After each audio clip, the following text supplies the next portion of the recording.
மாண்புமிகு உறுப்பினர் கார்த்திகேயன். மாண்புமிகு பேரவைத் தலைவர் அவர்களே, கடந்த 10 ஆண்டு ஆட்சி காலத்தில் செய்யாத திட்டங்களை கடந்த 4.5 ஆண்டு ஆட்சி காலத்திலே நீர்வளத்துறையில் மட்டும் எங்கள் தொகுதியில் ஒரு 200 கோடி ரூபாய் அளவிலே திட்டங்கள் செயல்படுத்தப்பட்டிருக்கின்றன. அப்படிப்பட்ட இந்த துறையின் கீழ் பாக்கம்பாடி அணைக்கட்டும் அதேபோல் ராமராஜபுரம் வாய்க்காலும் தூர்வார முடியுமா என்பதை அறிய விரும்புகிறேன். மாண்புமிகு அமைச்சர். தூர்வாரத்திலேயே நீ ஒரு டாக்டரேட் வாங்கியிருக்கீங்க.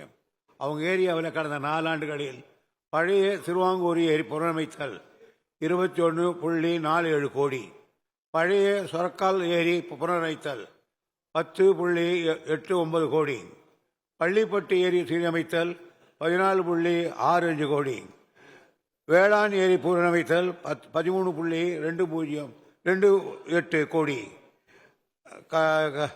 கடையநல்லூர் பெரிய ஏரி சேர்த்தல் 24.40 கோடி, களத்தூர் சித்தேரி ஏரி அமைக்க 20.29 கோடி, பல்கலச்சேரி ஒரு புனரமைக்க 1.13 கோடி. அது மட்டுமல்ல 7 அணைக்கட்டுகளை கால்வாய் சீரமைக்க 5.31 கோடி. அது மட்டும் மணிமுக்தா அணையில் செய்வதற்காக 2.34 கோடி, பொருமாள் ஏரி அணைக்கட்டு 8 கோடி. இதுவே 4 ஆண்டு காலையில் 122 கோடி.